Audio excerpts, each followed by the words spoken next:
Welcome in another edition of the Dirt Racing Podcast. Let's get started.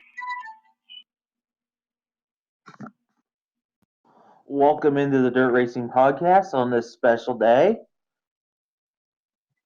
This is the story of my brother who was diagnosed with special needs. Williams syndrome is a genetic condition present at birth which can affect anyone. There are about 30,000 individuals living with Williams syndrome in the United States. Medical and developmental problems, including cardiovascular disease, developmental delays, and learning disabilities, typically occur side by side with striking abilities which include advanced verbal skills, highly sociable personalities, and a passion for music. My brother was diagnosed with this genetic condition before he was even a year old. By the time I was born, Josh had had multiple surgeries, one being an open heart surgery as an infant. When I was really little, I didn't understand that Josh was different than everybody else. However, as I got older and went into school, I saw how a lot of people treated him, and I remember getting so mad because he truly is the most generous, selfless person I know. Now, I won't lie. There were years where I remember being so upset. With his disability and all the health issues that came with it, it felt like everything was constantly about him. This was something I battled with for years, but I tried to never let him see it. I would try to help him in any way I could, such as the right picture. He thought the water was too cold, and I was making sure he didn't slip because he had bad knees. I would help him with his homework, but only if he would let me, which wasn't very often. And even taking him to and from school when we were in high school after a major surgery that left him in a wheelchair for weeks. Josh and I grew very close. We were practically inseparable. I remember strangers asking us if we were twins and then being shocked when we both replied no. I also remember asking my family, what if he didn't have the disability? Their answer was one I will never forget. They said, he wouldn't be Josh. Recently, Josh just turned 23. He has defeated every battle that was put in front of him and came out victorious. Josh attended his junior prom, even though he only stayed for around an hour. He had to leave early because it was opening night of the racetrack in town. And he also graduated high school. What's Josh up to now? Josh is currently the CEO of Manget Motorsports, where he supervises almost 10 sprint car and ASCS teams. His teams have come together to win a whopping 28 races this sprint car season. Josh also sells merchandise for Manget Motorsports. All of the money raised gets donated to Knoxville Raceway's Junior Fan Club. Just last year, Josh had earned $600 to be donated to the club. When Josh isn't traveling the country for racing, he enjoys going swinging, listening to music, and eating his favorite food, spaghetti. Thank you for watching.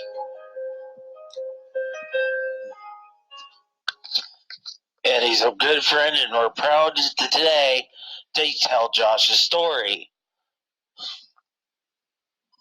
We'd like to thank Josh's sister Samantha that did the video for her class at the Iowa State University. And that's the open. We'll have more with Josh in a moment. Welcome back to the Dirt Racing. Welcome back to the Dirt Racing Podcast. Today we have the man himself of Chick Magnet Motorsports, Josh Haygood. How's it going? It's going good. Get ready for 2020 race season. I just would like to thank all my fans and family. For all the support. Without that, I wouldn't even be here doing this right now. Or, without them, I wouldn't be doing what I've been doing the last 9 years, working on sprint cars and traveling all around the world. And without all that, I wouldn't even be here. Hang on. Yeah, that's recorded. Next question. First of all, you have, like Wayne Johnson says later, you're the Rick Hendrick of ownership. Yeah,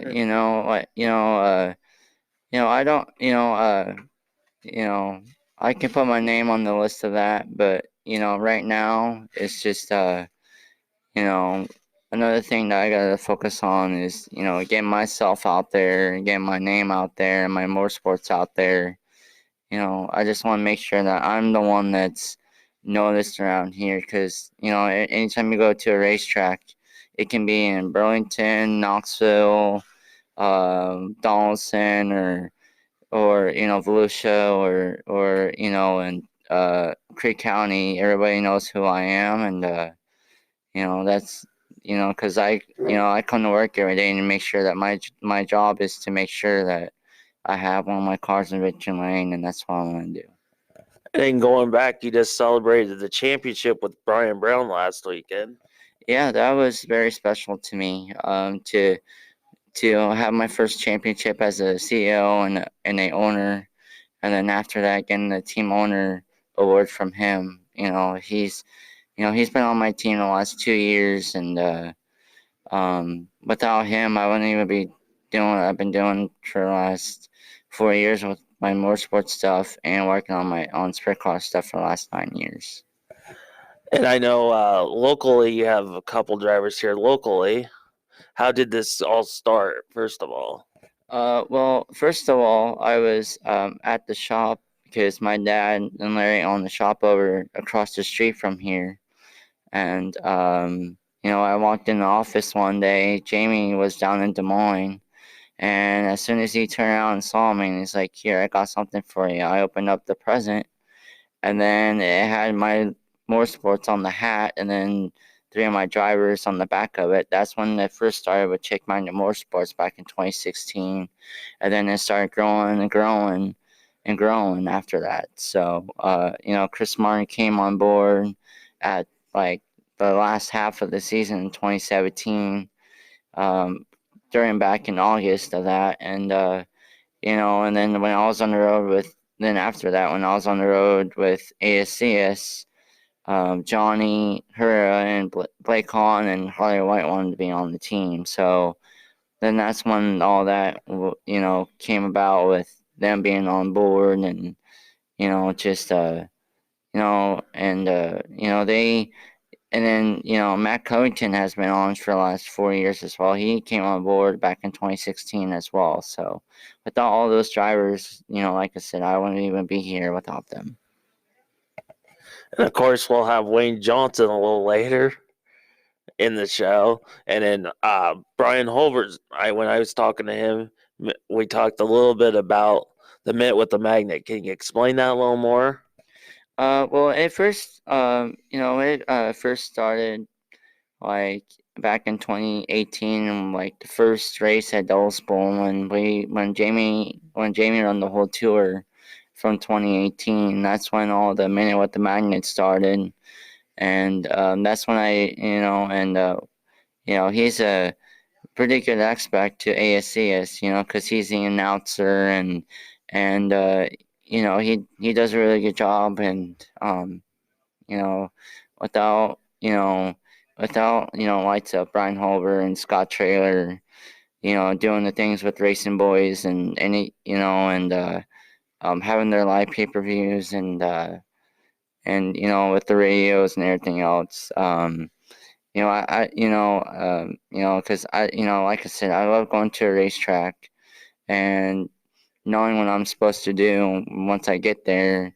And my expectations are just come out here and win, because that's what the fans want, and I'm gonna give it to them every time I come out here. So that's another thing. That's another reason why I love my job, is because the fans, they come here every weekend, buy their ticket, and come see their favorite driver, and then sit in their seats, and then come down and see us afterwards. And without all that, I wouldn't even be doing what I'm doing.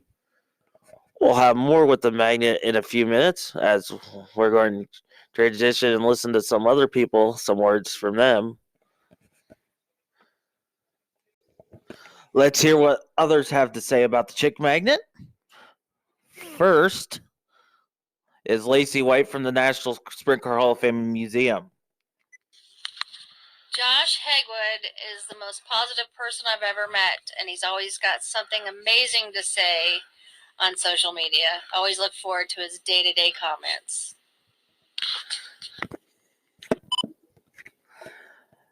Next up from the Racing Boys, Scott Trailer.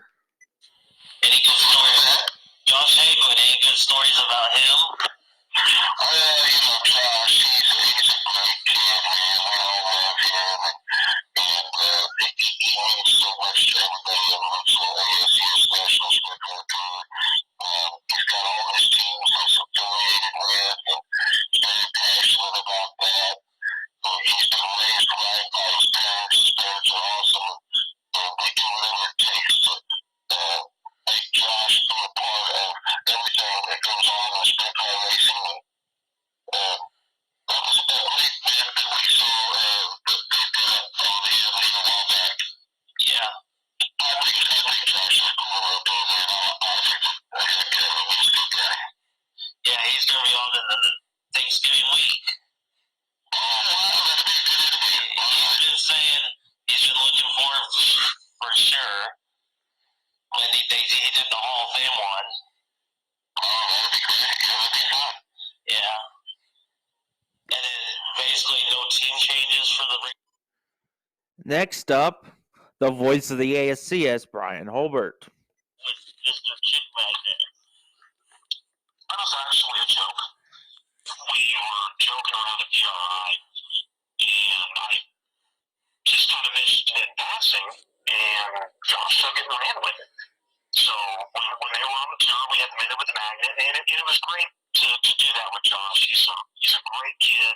I say kid, he's a grown man. His insight, what he has to say, his passion for the sport, it's refreshing. I mean, it's really neat. You get to see, kind of take a step back, and understand why we all got into the sport. And it growed this year at the Hall of Fame with his more than an hour. Yeah, I wasn't up there for that. After 3-6 Nationals and the Ultimate Challenge, I went ahead and came back for my son's birthday. So I heard about it. I heard it was good. Can't believe he has 10 drivers and some of them are on the tour still. Yeah, he's got drivers at Knoxville, ASCS, the Outlaws. I can't remember if he has any on the All-Stars, but I'm sure he will soon. And where would you see on the ASCS? And personal comment, Josh reminds me why I love this sport too.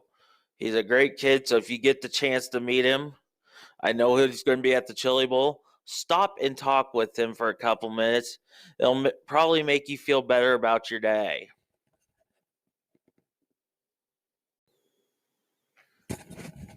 Anyway, stats for the 2019 season for Chick Magnet Motorsports: 36 wins, and of course the big championship in the 410 division at the Knoxville Raceway.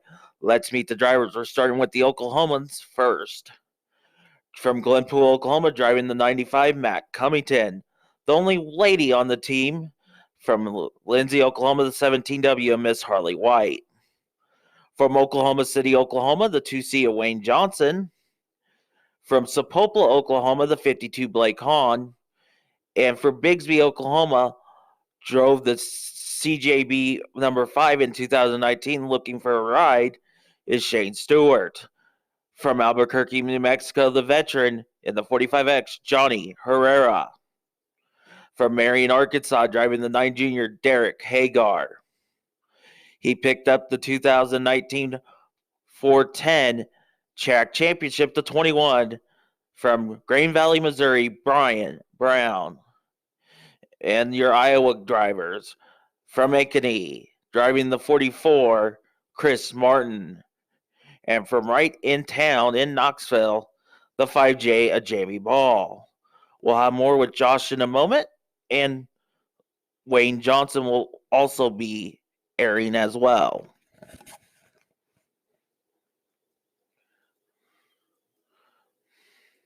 Now, part 2 with the Magnet.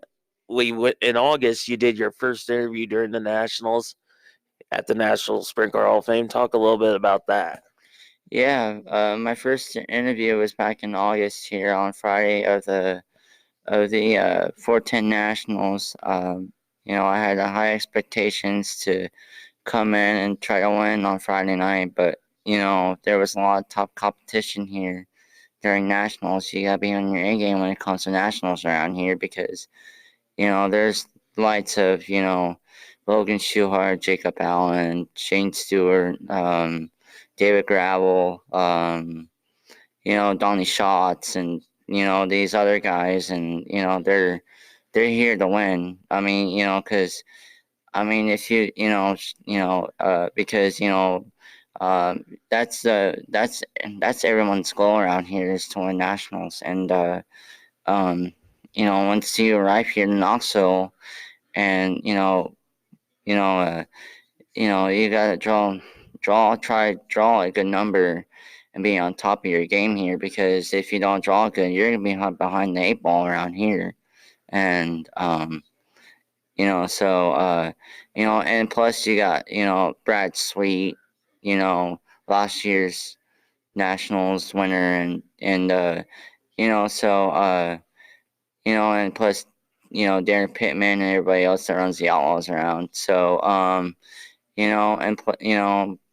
mean, and plus it's gonna be tough around here in Knoxville. Sometimes you just gotta go with the flow around here, and try to start a good number, draw a good number around here, start up front and try to win that, and then try to make it out of your heat, because you're gonna have a stacked heat race around here, so you just gotta come out here and do your job and try to make it in A main, and because once Saturday night comes, you gotta make sure that you're locked in for Saturday night's A main, and trying to put some good, try to put together what the car can do around here, because that gives the crew guys feedback around here. So you just you just gotta do your job around here, and hopefully you can win out here. But like I said, you just gotta draw good, start out front, and try to win it. Then you brought up the fact with Friday night's format, the mulligan basically the night before your driver Shane Stewart had quick time, and then in the heat race had adversity. Yeah, sometimes things happen around here. It's not because I mean, you just never know what could happen around here. So you just uh, you know, um, but Shane had a really good car team. Tyler Ray and Dennis Flood, and without them guys, Shane wouldn't. They had another car upstairs, and those guys spent all night getting that car ready for Friday, and we had a podium around a third place podium, and that put us in the A main for Saturday. So we didn't, nationals wasn't what we wanted to have, but same time, we just gotta come back stronger next year, and hopefully we're in that A main again come Saturday. Yeah, and then but the regular season for Brian Brown here, anytime he was here, was impressive. Oh yeah, Chad Morgan and Nate and Robert Bryan's dad, they do a really good job around here too. Because like I said before this interview, I always want to make sure that my drivers are good to go, and I want because like I said, I'm not out here to make any friends or anything like that, because when it comes to racing, nobody makes friends around here. We come out here for one reason only, is to put a show on for the fans, and then after that we'll celebrate. And of course, across the street with Fireball. Yeah, I love going to Dingus around here, so I mean, because once you walk in Dingus, everybody knows who everybody knows who you are, and they respect what you do for this business, and for me to put my name out there, and that's just it. this is why I love what I do, and and plus my dad's been around. Before I started sprint cars, my dad and Jamie and Nick DeMoss and Devin Klein raced go karts from at English Creek, and then Jamie raced go karts from '06 to 09, and then 2010 came around back in May. That's when he started sprint car racing from there, and then that's when I started my sprint car career from that. So. Um, like I said, without all my friends and family, without Jamie and Larry and everybody else, I wouldn't even be able to do what I do.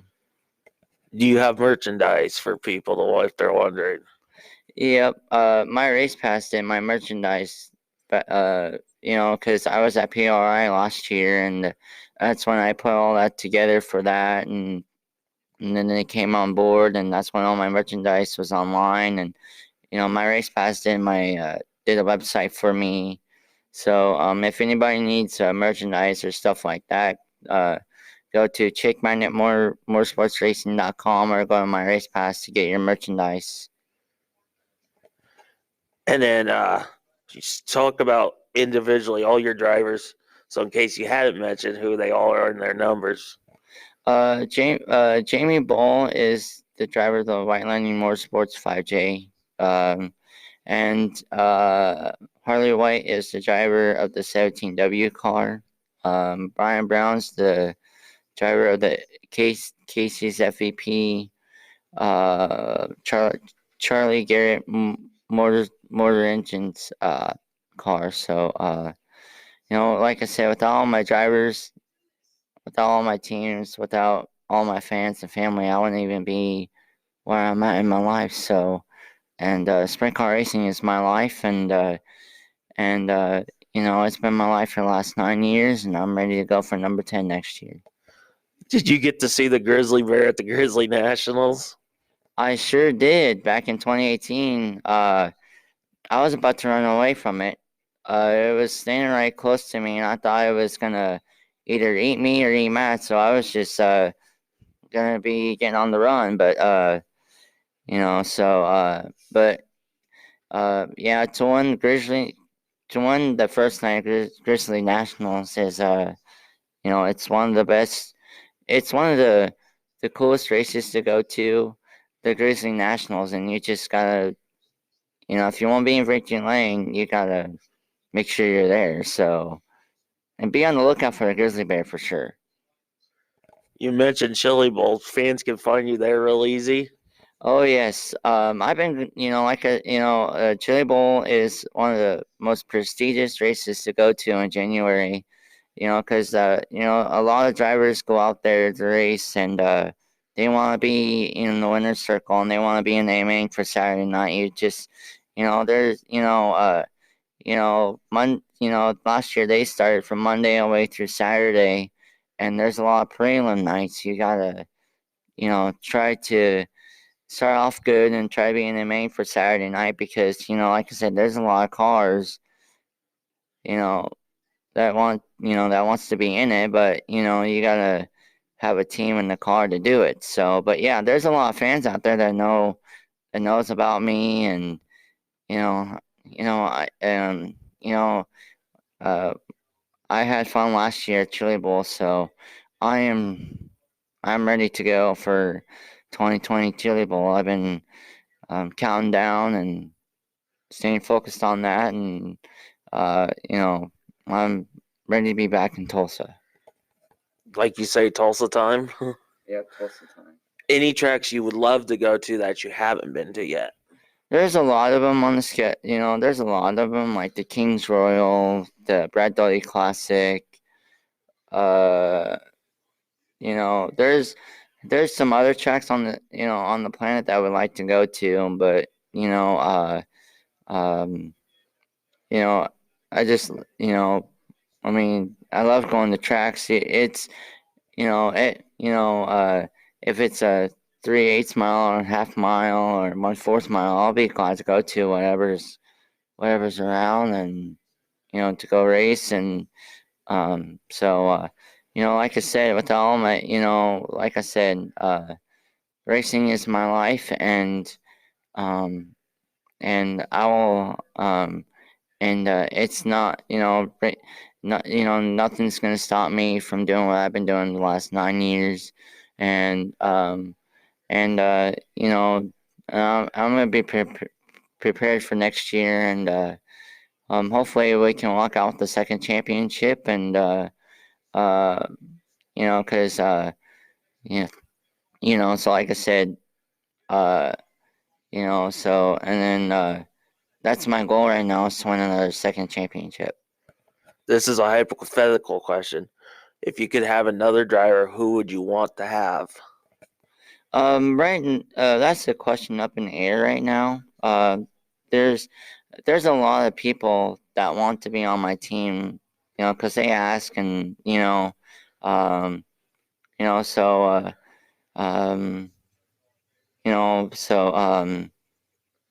right now I just got, I'm focusing on my drivers right now.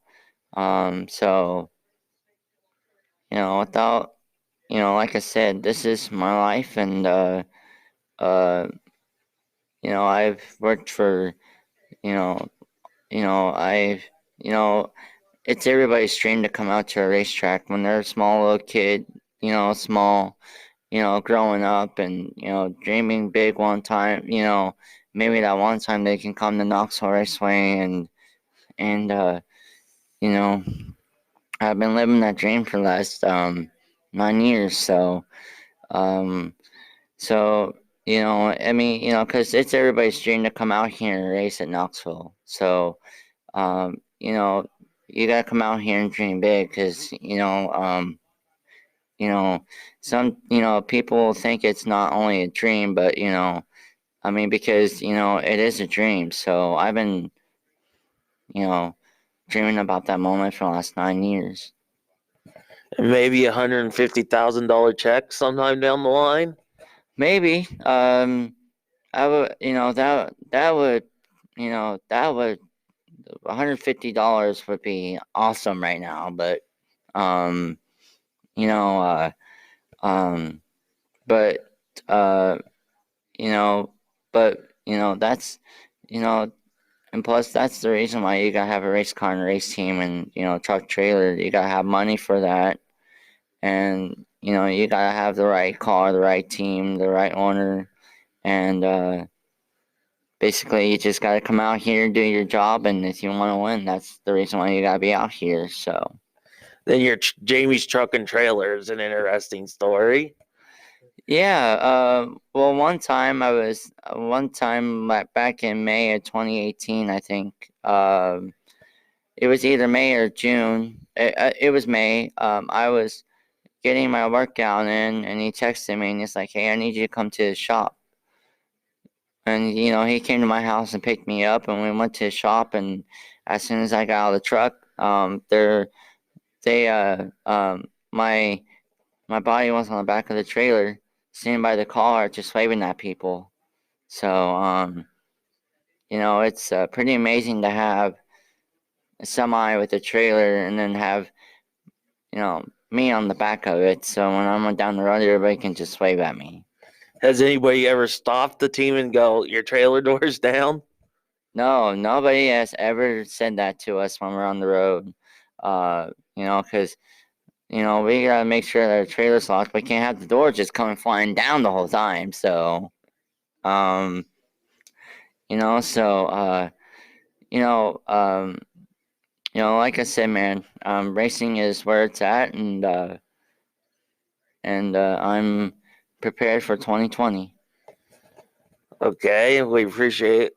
Does your person you brought have anything to say? You can if you want. I'm good. We appreciate, and this is a good Thanksgiving story, and keep doing what you're doing. Thanks, man. Like I said, without all my friends, man, and family, and all my supporters, I would not be able to do what I've been doing for the last 9 years. And they push me every day to be, and because they remind me of who I am, And the more, that motivates me more is because, they know what I expect, and they, so there wouldn't be any motivation without all these people that I have. So, they feel me to be who I am, and the more motivated, the more focused I am, the more ready I'll be. Warning, in this episode we do talk about injuries, so if you're squeamish, please be advised, and thanks for listening. Anyways, my guest right now is Wayne Johnson. How are you doing, Wayne? I'm doing great. Just trying to get settled in for the evening. We had a big long weekend in Jackson, a big long drive home, so just kind of getting a little bit of relaxing at home a little bit here. How was those results? Well, we didn't win any races, so we definitely would like to have seen a little better finishes. But race car was really fast. We just had no luck, to be honest with you. We had a flat one night, and just track position big at Jackson. It's hard to pass there, and just nothing really went absolutely perfect. But these days anymore, you got to have a perfect night to win races against the competition that's out there nowadays. You looked good at Knoxville back on season championship. Yeah, I was pretty happy with both cars. We didn't finish the 360 race. We actually broke a motor, but we got I think we got up to top 4 there with about half the race to go. Thought we had a chance of winning that race, but we broke a motor, and then we ran second there with a 410 to Gio Selzy, and he's been really tough this year. He's won a couple all-star races. He's been really tough, so felt real good about that because our 410 program has been off pretty bad for the last couple of years, but really feel like we're gaining on it now. Where's your next race at? Well, right now we're in limbo. We're not really sure what we're going to do next. We're working on some stuff to try to figure out what we're going to do for the rest of the year. So really don't have anything set in stone. We'll know the rest of the year's schedule here in a couple of days. I know you're a couple-time champion of the 360 Nationals at Knoxville. 13 wins overall in the 360 and 7 in the 410s. Which one was your favorite? Oh, man. I would say probably my most memorable race at Knoxville wasn't even a win. It was, I believe it was in 2002, I believe, when I drove the Beaver car, the Beaver tool car. When me and Steve Kinzer raced back and forth on the prelim night of the Knoxville Nationals, and he ended up winning, and I ended up running third. But I think we swapped the lead like 15 times or something that race.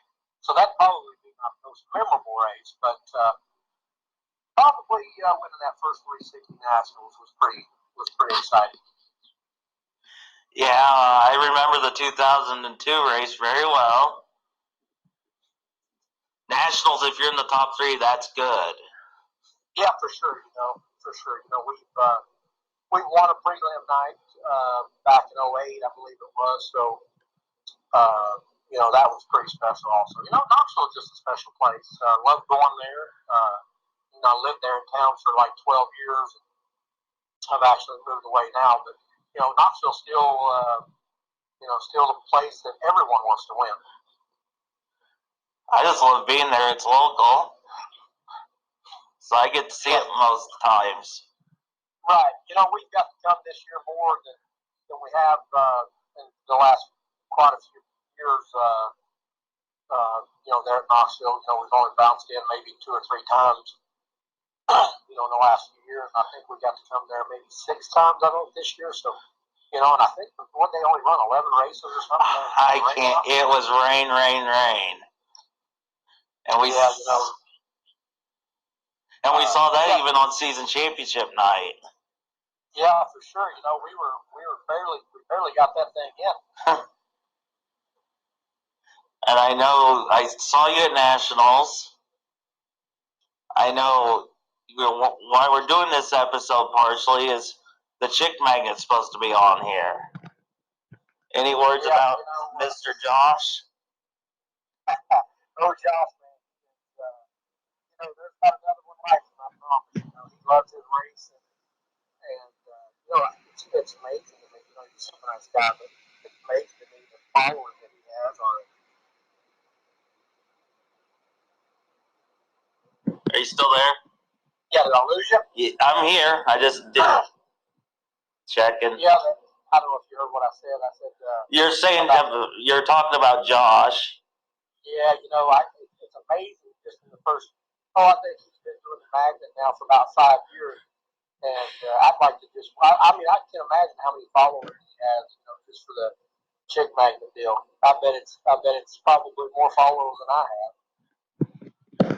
Yeah, and then I know he was on the tour with ASCS.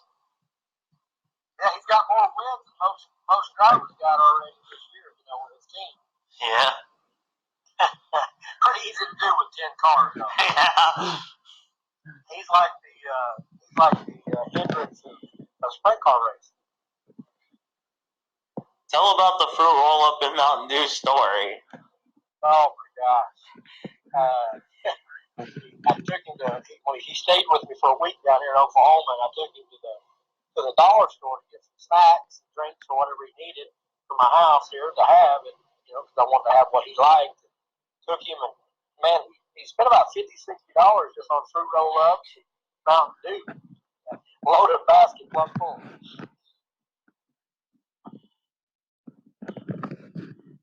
I know you drove in first time I ever saw you was the 1A car. The Comp Yeah, the Comp USA car. Yep. That wasn't the first car that I ever brought to Knoxville. The first car I ever drove in Knoxville was back in about 94 or 5, and it was the Bobby Sparks 91 car. We came up and run my very first 360 Nationals, and we absolutely were horrible. I think we're in the E-Main or something like that on Saturday.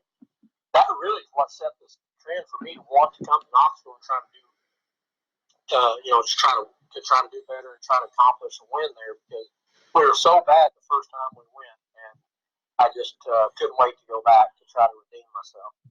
Then you drove the Tweety Bird car, the F&J Construction. Yeah, I went from the Sparks car. Then I went to the Comp USA car, and then I drove so many different cars through the years. But then the majority, as far as big rides, then I went into the 29 car, and I drove the 29 car, 99, 2000, and 2001. And then 2002, I drove the Beaver Tool car, and then 2003 through 2008, I believe, I drove the Safro Motorsports, the 14AJ. Yeah, I remember that one. And then I drove the H&H car, the 94 car, in, I think, 07, 08, and 09, I believe. And then in 2010 when I got hurt. And then in 2011, I started my own team and ran my own team through 2016. And then since 2016, I've been driving the 2C racing car. Do you really want to talk about the injury or not? It doesn't matter. If you didn't know the story, can you go through it? I know it, but... Well, in 2010, I was racing in Elma, Washington, and got in a bad accident, and actually, I won't say amputated, but it was very close to having my foot amputated at the ankle.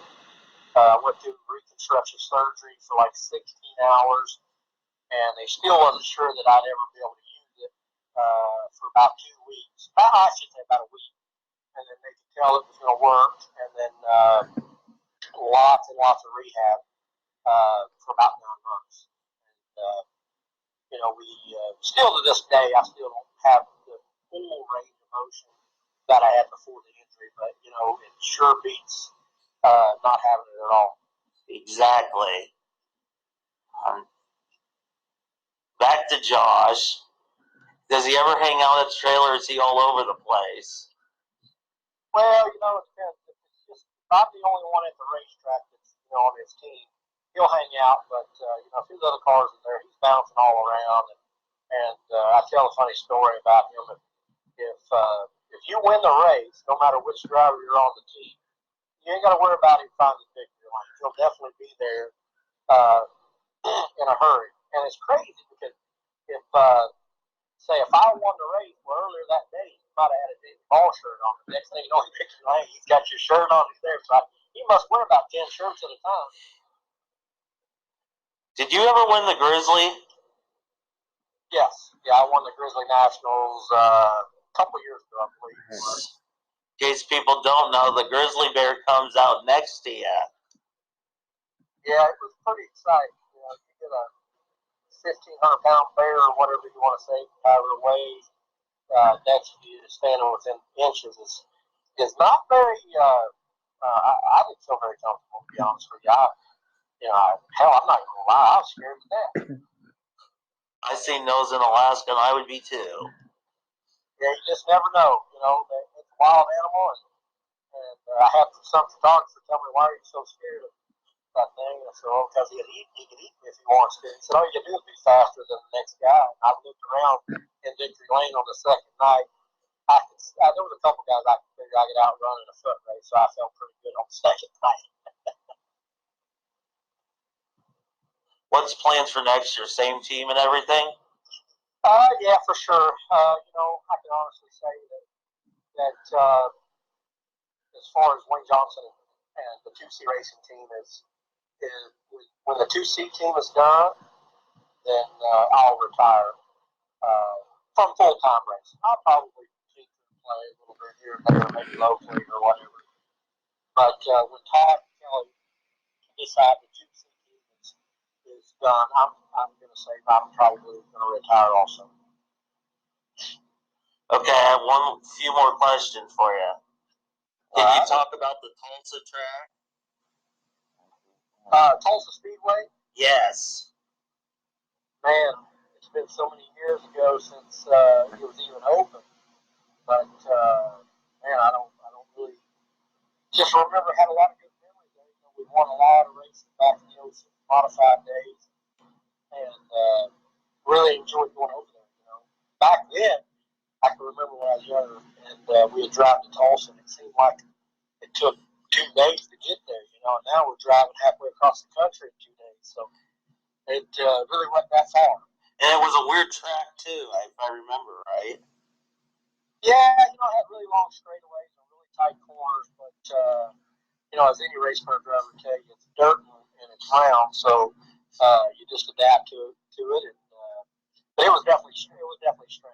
It reminds me a lot of Brainerd, Minnesota. I don't know if you've ever been there, but no, I haven't. It's a lot like Brainerd. It's real long straightaways and tight corners. And then talk about Oklahoma City if you can. Well, we growing up there, they had 2 tracks. They had a half-mile and a quarter-mile. And I only ran the quarter-mile 1 year. It was my very first year. And my brothers raced on the half-mile, and I just couldn't wait to get on the half-mile. I struggled with the little racetracks for a long time because, we grew up racing on the half-mile, and when we go to the little tracks, I just didn't know how to do it. And then we really excelled at all the big tracks, like at Knoxville and Sedalia, Missouri, and I don't know, just all the big tracks. We were really good, but we struggled on the little tracks, and it took me some time to figure that out. But going back to the Oklahoma City days, man, they tore it down, and the memories have just kind of faded because I drive by there just about every day where it was. Sure have a lot of memories of mom and dad, my brothers, and all the local races that we got to race with. It's a shame that they tore it down because, man, there's a lot of memories there. I know the promoter from there too. Yeah, Shane Carson. Yeah, does a lot of work for the Hall of Fame. Yeah, Shane's a super nice guy, super good friend of mine. Known him since I was a little bitty boy. And I remember watching Shane, sitting in the stands watching Shane race. Shane wasn't my favorite racer, but I really enjoyed watching him. Thanks for joining us, Wayne. And Well, thanks for having me, Marshall. Yeah, and I hope to see you soon, sometime next year. All right. Well, we'll definitely be back in Knoxville as soon as they'll open up and get us a race. I'm sure we'll be back. Yeah, thank you. Thank you. Thanks again to Wayne Johnson for being on the show. Okay, some updates. There will be shows week of December 2nd and the week of December 9th. And after that, the next show will be the best of for 2019, either the December 26th or December 27th. The first show of 2020 will be on the week of January 6th. You can find us on Facebook. Search for the Dirt Racing Podcast. On Twitter at Dirt_podcast. And always, thanks for tuning in. This has been another edition of the Dirt Racing Podcast.